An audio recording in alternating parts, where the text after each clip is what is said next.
आदाब अर्ज़ है एडीएन उर्दू ख़बरनामे में आपका खैर मक़दम। नाजरीन, मैं हूं मसरत पटेल। ख़बरों के सिलसिले को आगे बढ़ाने से पहले आइए एक नज़र डालते हैं आज की सुर्खियों पर। मरकज़ी अक़लियती वज़ारत की जानिब से प्री मैट्रिक स्कॉलरशिप बंद करने पर डिविजनल कमिश्नर की मौरफ़त महज़र पेश। ऑटो रिक्शा की हड़ताल की वजह से स्मार्ट सिटी बसों में हुजूम। तकरीबन 45,000 मुसाफिरों ने स्मार्ट सिटी बस से किया इस्तिफादा। और औरंगाबाद में 16 से 22 दिसंबर के दरमियान औरंगाबाद किताब मेले और एजुकेशन एक्सपो 2022 का एहतमाम। अब खबरें तफसील से। मरकज़ी अक़लियती वज़ारत की जानिब से अचानक जमात अव्वल से हश्तुम की अक़लियती स्कॉलरशिप बंद करने के फ़ैसले के ख़िलाफ़ डिविजनल कमिश्नर औरंगाबाद की मौरफ़त मरकज़ी अक़लियती वज़ारत को महज़र रवाना किया गया। समाजी खिदमतगार साहिब खान ने एडीएन को मज़ीद मालूमात दी।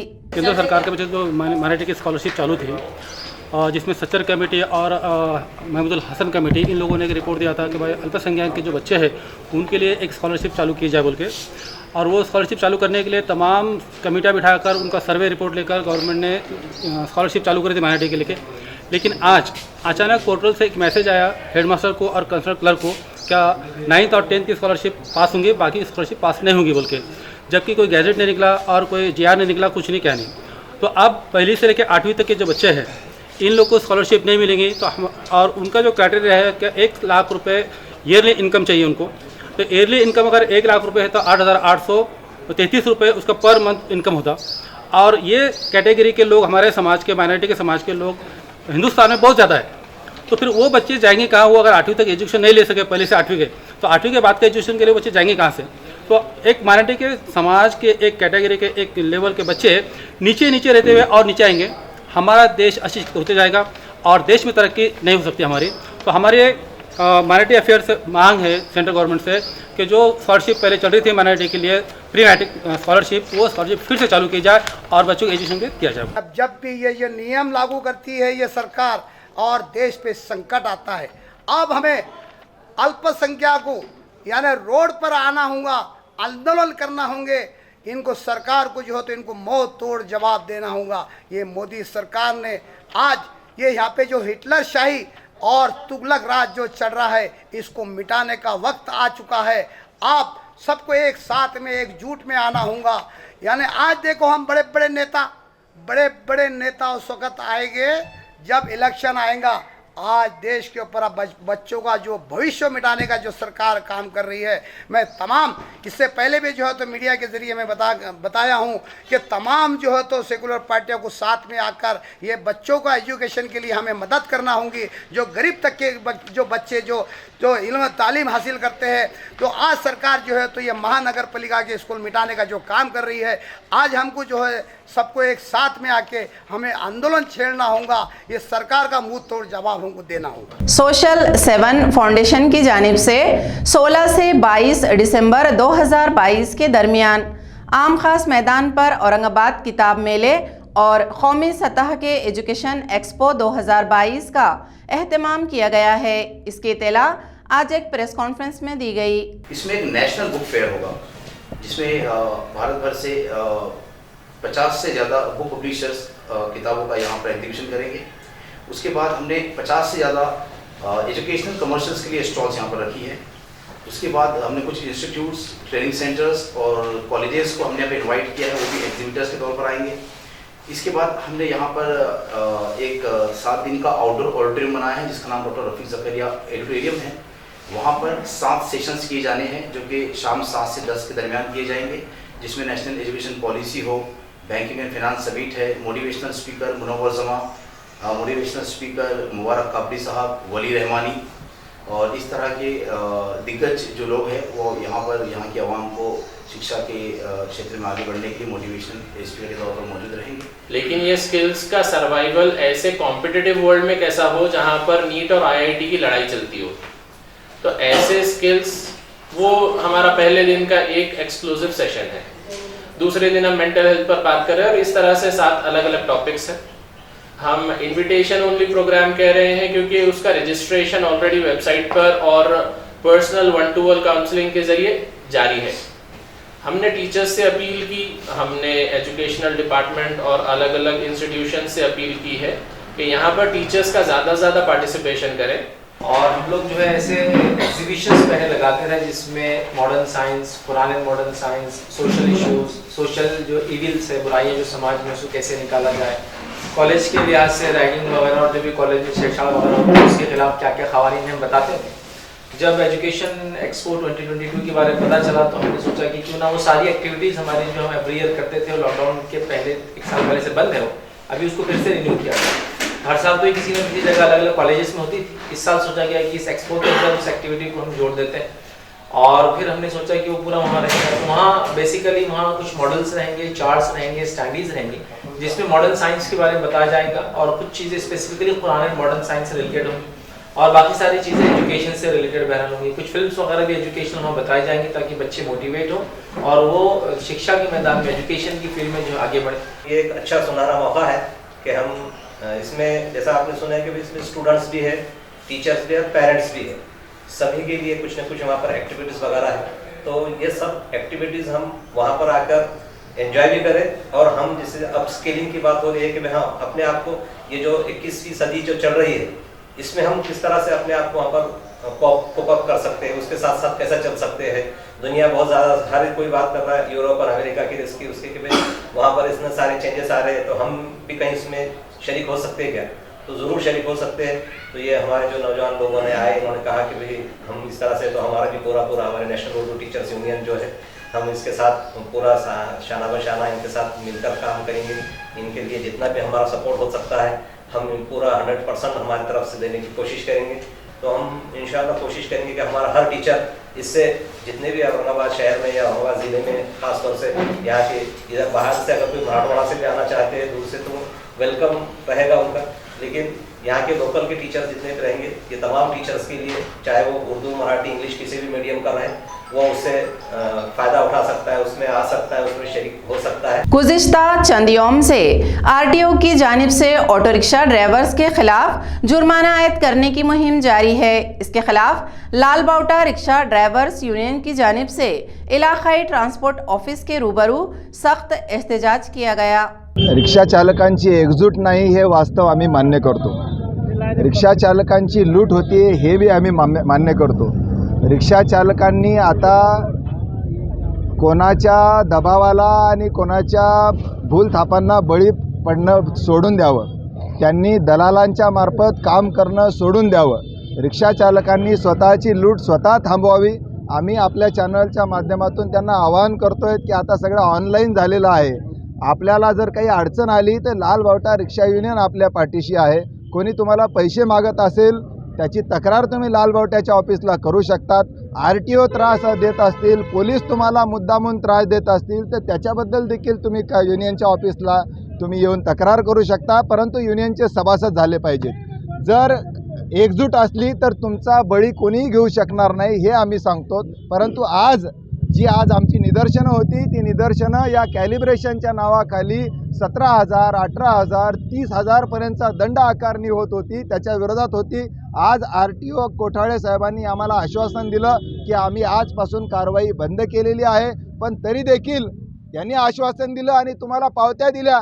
असं होत असेल तर पावती जर मिळाली कुठल्याही नावाने 17,000, 18,000, 20,000 ची पावती जर मिळाली तर आपण तात्काळ युनियन ऑफिसला या ठिकाणी अर्ज द्या, कोठाळे साहेबांना अर्ज द्या आणि त्यांच्या निदर्शनास आणून द्या की तुम्ही म्हणला होतात की पावत्या देणं बंद करू आणि हे कसं काय झालं। आम्ही त्यांना अशी विनंती केली आहे की आपण रिक्षा चालकांचं शिक्षण देखील मिळून करूयात। हमारी मांगनी ये थी कि गए पिछले 15-20 दिन से पूरे औरंगाबाद के अंदर रिक्शाओं की चेकिंग चालू करी ये लोगों ने और इनका ऐसा बोलना है कि भाई मीटर एक दिन के अंदर 300 से 400 वो मैकेनिक बना के दे रहा, लेकिन रिक्शे वाले मैकेनिक करने जा रहे नहीं। लेकिन ये बात में सच्चाई नहीं है, हमने सामने लाके दिए आरटीओ के। लेकिन जो है तो इनके पास कैलकुलेशन अलग ही है। यहाँ पे जो है तय करके आरटीओ साहब ने दिए 700 रुपये मीटर दुरुस्ती के। वो मीटर दुरुस्ती वाला ले रहा 1100 रुपये, किससे ले रहा 900 रुपये, किससे ले रहा 1000 रुपये, किससे ले रहा 1200 रुपये। उसके ऊपर कोई पाबंदी नहीं, पावती दे रहा नहीं। तो हम बोले पावती देना पड़ेगा, आरटीओ के कान पे डाले। उन्होंने बोले हम जो है तो उसको लेटर निकाल के हम जो है तो ये बोल डालते, फ़ोन करके भी बोलते। ऑनलाइन पैसे लेने को तैयार नहीं है, क्योंकि मनमानी पैसे वसूले जा रहे। अगर एक लाइसेंस अगर रिन्यूअल नहीं हुआ, पहले भी नहीं होते थे, तो उसका बहुत हो गया तो 60 रुपये 50 रुपये उस पर जुर्माना रहता था। लेकिन अब इन्होंने लाइसेंस रिन्यूअल के ऊपर 10,000 जुर्माना लगा दिए। आसन ये दिए हुए है कि हमने बोले कि भाई रिक्शे वालों के अंदर आपको प्रबोधन करना पड़ेगा। हम भी जो तो रिक्शा वालों के मेड़ावे रखेंगे, आप उसके अंदर आकर के बोलो ये लोगों को। अब ये एक ही रट लगा रहे ऑनलाइन अगर रिक्शे वाला पूरे फॉर्म भरा भी तो ये यहाँ पर क्या होता है, जब तक जी फॉर्म नहीं, यहाँ पे जी फॉर्म बोलते हैं घूस को। ऑटो रिक्शा मुसाफिरों के साथ अच्छा बर्ताव करते हुए ट्रैफिक के उसूलों पर अमल करें, ऐसी अपील इलाकाई ट्रांसपोर्ट ऑफिस की जानिब से रिक्शा ड्राइवर से एडीएन की मारिफत की गई है। प्रादेशिक परिवहन कार्यालय औरंगाबाद तर्फे मी सर्व परवानाधारक ऑटो रिक्षाधारकांना हे सांगू इच्छितो की रस्त्यावर चालताना त्यांनी आपले सर्व डॉक्युमेंट्स, परवाना, त्यांचं लायसन्स आहे, PUC, इन्शुरन्स, हे सर्व विधिग्राह्य असेल याची काळजी घ्यावी आणि त्यानंतरच रस्त्यावर चालावं। प्रवाशांशी सौजन्याने वागावे। आता नव्याने जे मीटर भाडेवाढ झालेली आहे त्याचं मीटर लवकरात लवकर कॅलिब्रेट करून घ्यायचं आणि रस्त्यावर चालताना बेशिस्तपणे चालू नये। त्यांनी आपली रिक्षा उभी ठेवताना प्रॉपर इतर वाहतुकीला अडचण होणार नाही अशा पद्धतीने ठेवावी आणि येणाऱ्या जाणाऱ्या वाहतुकीला सुरळीत होईल असं बघावं आणि ज्या काही अनुचित प्रकार होतात तसा होणार नाही यासाठी शिस्तीत राहावं। कारण की आपण एक सार्वजनिक सेवेतले वाहन चालवतो आहे, तर ती जबाबदारी आपल्याकडे असणं अपेक्षित आहे। सगळ्यांनी याचं भान ठेवावं आणि आपल्या शहराला शिस्तशीर बनवण्यासाठी सगळ्यांनी योगदान द्यावं असं मी या ठिकाणी आवाहन करेल। या मागण्यांमध्ये मीटर पासिंग होताना जी संख्या आहे मीटरची ती आणि प्रमाणित करणाऱ्या ज्या संस्था आहे त्याचा स्पीड कमी असल्यामुळे त्याला एक्सटेन्शन देण्यात यावं अशी ती मागणी आहे। त्यासाठी आपण ऑलरेडी एक्सटेन्शन करण्यासाठीचा निर्णय दुपारपर्यंत शक्यतो होईल असं आहे। तो झाल्यानंतर 25 दिवसाची कॅलिब्रेशनसाठीची मुदतवाढ आहे। मात्र जे रस्त्यावर रिक्षा चालतात त्यांनी कॅलिब्रेशनचे सूट त्यांना ती हे डिसिजन झाल्यानंतर मिळेल। मात्र इतर जे डॉक्युमेंटेशन आहे ते असल्याशिवाय त्यांनी रस्त्यावर चालू नये असं मी या ठिकाणी आवाहन करें। Thank you. शहर में रिक्शा ड्राइवर्स ने जुम्मेरात से शुरू की गई हड़ताल के पस मंज़र में शहरियों ने कसीर तादाद में सिटी बस से इस्तेफादा किया। 28 रास्तों पर 70 बसें चलाई गई। तकरीबन 45,000 मुसाफिरों ने सिटी बस से सफ़र किया। तकरीबन 10 लाख रुपयों का स्मार्ट सिटी बस की आमदनी हुई। शहर में ऑटो रिक्शा की जुम्मेरात से की गई हड़ताल के पस मंज़र में शहरियों ने कसीर तादाद में सिटी बस से इस्तेफादा किया। 28 मुख्तलिफ रास्तों पर 70 स्मार्ट सिटी बसें चलाई गई। तकरीबन 45,000 मुसाफिरों ने सिटी बस से सफ़र किया। इससे अंदाज़न 10 लाख रुपये आमदनी हुई। ये बात बस महकमे ने कही है। तमाम इलाकों में सिटी बसों में भीड़ नजर आई। शहर में मुख्तलिफ मुतालबात पर ऑटो रिक्शा ड्राइवर्स हड़ताल कर रहे हैं। जल्द ही मज़ीद 20 बसें शहर की सड़कों पर दौड़ेगी। इस तरह जुमला 90 बसें हो जाएंगी। इसकी इत्तला इंतज़ामिया ने दी। खबरें और भी हैं, लेकिन एक छोटे से वक्फे के बाद जल्द हाजिर होते हैं। आप देखते रहिए एडीएन उर्दू न्यूज़। नमस्कार। वाह गड्यांनो वाह, अरे उत्सव म्हणल्यावर लयच उत्साहानं जमा झाले तुम्ही मीटिंगला। वय मग गावचा उत्सव आहे, पण सरपंच साहेब आता कुठला नवा उत्सव आणलाय तुम्ही? नाहीतर काय, नसन नवार। पण हा उत्सव काय आजचा उद्याचा नसणार आहे, रोजचाच असणार आहे आणि त्यात प्रत्येकानं आपापली जबाबदारी पार पाडायची। कारण तुमच्या सगळ्यांच्या सहभागाशिवाय हा उत्सव होणारच नाही। हा उत्सव आहे प्रगतीचा आणि समृद्धीचा।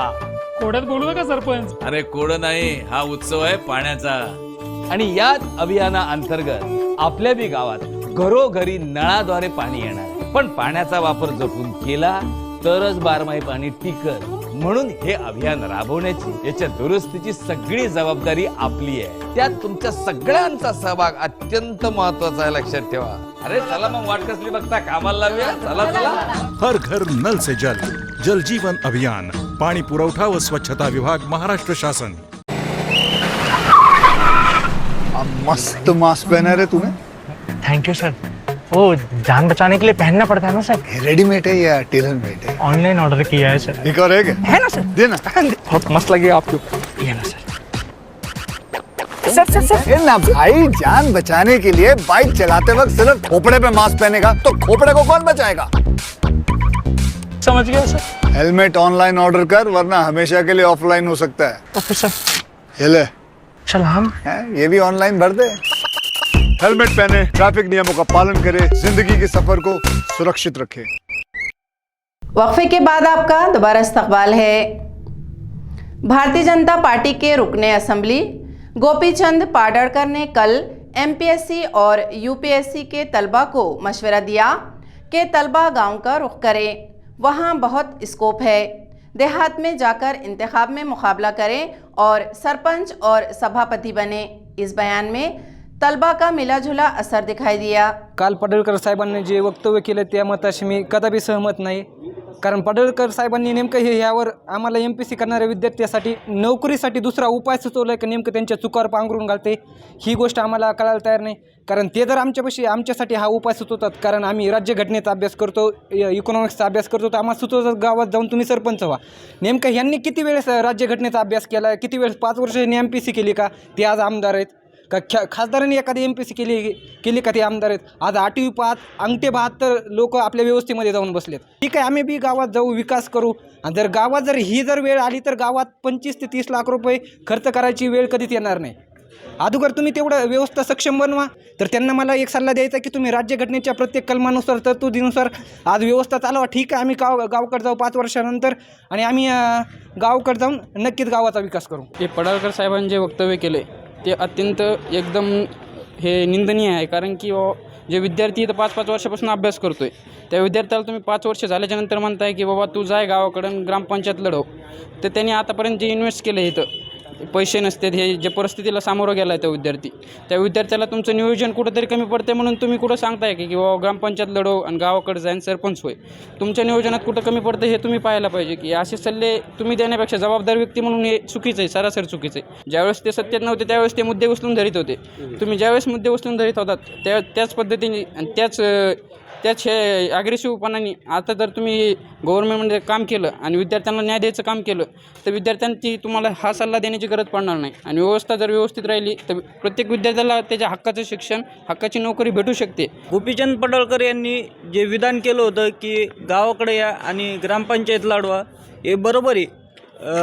आमदाराचा मुलगा आमदार होतो, खासदाराचा मुलगा खासदार होतो, सरपंचाचा मुलगा सरपंच होतो.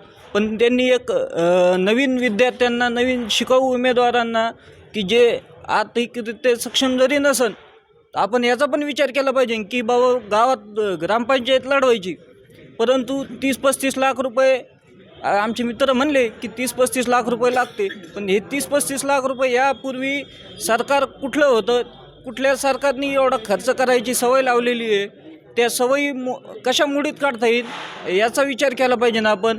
Police commissioner doctor Nikhil Gupta की रहनुमाई में आज संत एकनाथ नाट्य मंदिर में तलबा का तहफ़्फ़ुज़ और स्कूल व कॉलेजेस इंतज़ामिया की जिम्मेदारी, इस उन्वान पर म्यूनसिपल कॉरपोरेशन हुदूद के तमाम प्राइमरी, सानवी और आला सानवी स्कूल के सदर मुदर्रिसीन और जूनियर कॉलेजेस के प्रिंसिपल्स की मीटिंग जिला परिषद औरंगाबाद के ताउन से मुनक्किद की गई. नंदा गायकवाड मॅडमने या ठिकाणी जो काही पोटतिडकीनं विषय मांडलेला आहे, त्यांचा सांगण्याचा सार एवढा होता की शेकडो वर्ष समाजसुधारकांनी प्रयत्न केले तेव्हा कुठे मुली शाळेपर्यंत या ठिकाणी आल्या. मुलींना शाळेपर्यंत आणण्यासाठी कित्येक लोकांची त्यांनी संपूर्ण आयुष्य वेचलं, त्यांचं संपूर्ण सर्वस्व पणाला लावलं. आणि तेव्हा कुठे समाजाला वाटलं की हा 50% जो घटक आहे लोकसंख्येमधला, त्याला सुद्धा जगण्याचा अधिकार आहे, त्याला सुद्धा मान सन्मानाने जगण्याचा अधिकार आहे. त्याला सुद्धा आपण त्या ठिकाणी शिक्षण दिलं पाहिजे. शिक्षणाने त्यांना आपण स्वावलंबी बनवलं पाहिजे. आर्थिक दृष्ट्या त्यांना स्वावलंबी केलं पाहिजे. या हेतूने पालक त्या ठिकाणी काय करत आहे, मुलींना सुद्धा त्या ठिकाणी खूप वर्षानंतर त्या ठिकाणी शिकवायला तयार झालेला आहे आणि मग शाळेत त्या ठिकाणी पाठवत आहे.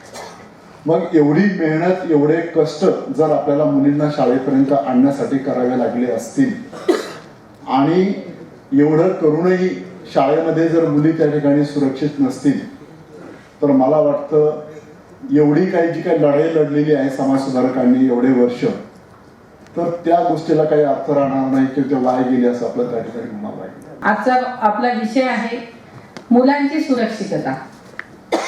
समाजामध्ये अनेक घटना घडतात. आपणही पेपरमध्ये वाचत आहात, सोशल मीडियामध्ये सतत चालू आहे.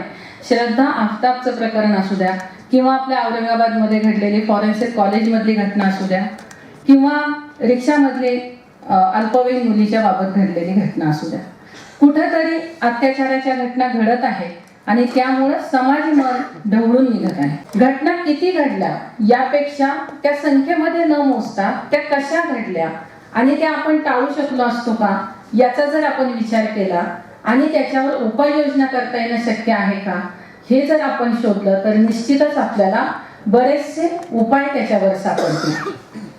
मुलं ज्या वेळेस घरातून बाहेर पडतात ते शिक्षकांच्याच ताब्यात जास्तीत जास्त वेळ असतात. त्यामुळे त्यांच्यावर संस्कार करण्याची जबाबदारी जशी पालकांची आहे तशीच ती शिक्षकांची सुद्धा आहे.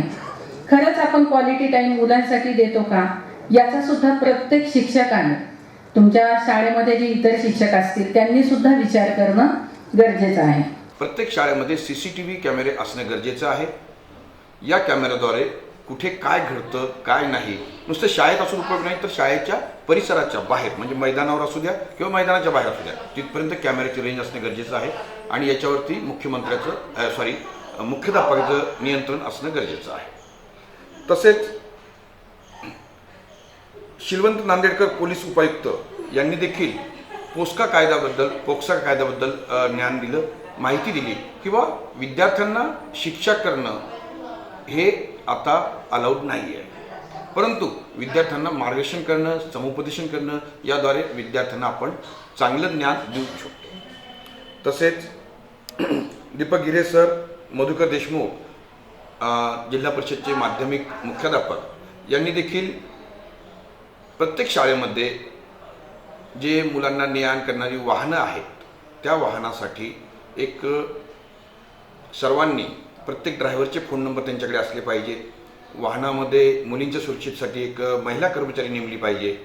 वाहन समिती असली पाहिजे. त्या वाहन समितीची वारंवार बैठका झाल्या पाहिजेत आणि मुलांना देखील पालकांना देखील त्या बैठकांबद्दल माहिती दिली गेली. हिमायतबाग इलाके में कई अफराद ने नाजायज कब्जाजात करने की खबर ADN से नश्र होने के बाद म्यूनसिपल कॉरपोरेशन इंतजामिया में हलचल मच गई.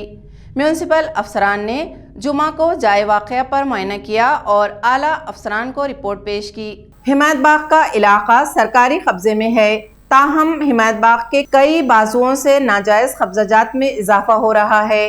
RF कॉलोनी की जानिब से हिमायतबाग की सरहदी दीवार को मुनहदिम करके रास्ता तैयार किया गया है और कई अफराद नाजायज कब्जाजात कर रहे हैं. इसकी खबर ADN मराठी उर्दू खबरनामे में नश्र करने के बाद म्यूनसिपल कॉरपोरेशन इंतजामिया में हलचल मच गई.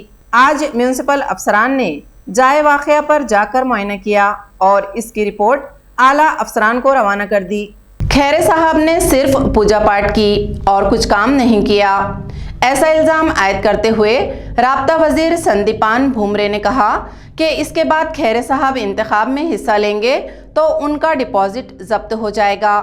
आइंदा रुकने पार्लियामेंट शिंदे ग्रुप का होगा, ये बात भूमरे ने कही. खैरे साहेबांनी जो आरोप केला की पैसे दिले, खैरे साहेबांनी सिद्ध करून दाखवावं. इतक्या जणांना जर 5-5 दिले, त्यांना जर माहीत होतं तर त्यांनी त्याच वेळेस दाखवून द्यायचं की यांना पैसे दिले म्हणून. मला एक सांगायचं, यांना जर माहीत आहे तर यांनी त्यावेळेस जागेवर असं दाखवून द्यायला पाहिजे की यांना 5-5 काय कोटी काय दिले आणि हे झाकत नसतं. 5 कोटी त्या खैरे साहेबालाच माहिती आहे. 5 कोटी 50 कोटी हे सगळं खैरे साहेबाला मिळते. म्हणून आम्हाला पैशाची गरज नाही. आम्ही शिंदे साहेबाला मुख्यमंत्री व्हावं याच्यासाठी कामाख्या देवीला गेलतो आम्ही. मी काय सांगतो, खैरे साहेबाला मी म्हणणार नाही त्यांनी पूजा करू नये, पण मला एक सांगायचं की नुसतं पूजा करून आणि देवदर्शन करून हे होत नसतं. याच्यासाठी काम करीत राहावं लागतं, विश्वास ठेवावा लागतो. खैरे साहेबांना 30-35 वर्ष हेच काम केलं, दुसरं काय काम केलं त्यांनी. आम्हीसुद्धा पूजापाठ करतो, दर्शन करतो, पण यांनी सगळा वेळ हा पूजापाठातच घातलेला आहे. काय काम केलं त्यांनी? एखाद्या जिल्ह्यात काम दाखवावं, हे काम मी केलं, ते काम मी केलं, ही योजना मी आणली, ती योजना आणली, एखादं काम तर दाखवा. निवडून तुम्हाला माहिती आहे ना, निवडून भावनिक आलेली आहे ती. याच जिल्ह्यात ते भावनिक निवडून आलेले. 2024ला खैरे साहेब जे बोलतात ना, ते उभा राहावं, निवडून येऊन दाखवावं. त्यांनी फक्त उभा राहावं. मी त्यांना सांगेन खरोखर खैरे साहेब काय. मग खैरे साहेबाचा जर यज्ञावर त्याच्यामध्ये त्यांनी त्यांच्या 2019मध्ये अनेक बसली होती यज्ञासाठी, मग का पडले ते तुम्हाला सांगतो. 2024मध्ये ज्यावेळेस खैरे साहेब उभा राहतील त्यावेळेस आतापर्यंत तुम्हाला सांगतो, इतिहासात त्यांना कधी इतकं कमी मतदान नसेल झालं तितकं मतदान त्यांना होईल. डिपॉझिट तर जप्त होईलच त्यांचं. ही जागा तुम्हाला सांगतो, ही शिवसेना शिंदे साहेबाकडे जागा जाणार आहे. बाळासाहेब ठाकरे साहेबाची शिवसेना आहे आणि पहिल्यापासून ही जागा शिवसेनेची आहे. त्याच्यामुळं ही जागा इकडे तिकडे जाण्याचा विषय नाही, शिंदे साहेबाकडे जागा राहणार आहे. त्याच्यामुळं हा काही विषय येत नाही. जे काही आदेश शिंदे साहेब देतील, जो कोई उम्मीदवार असेल त्याला आम्ही निवडून आणू. खबरें खत्म करने से पहले आइए एक बार फिर नजर डालते हैं आज की सुर्खियों पर।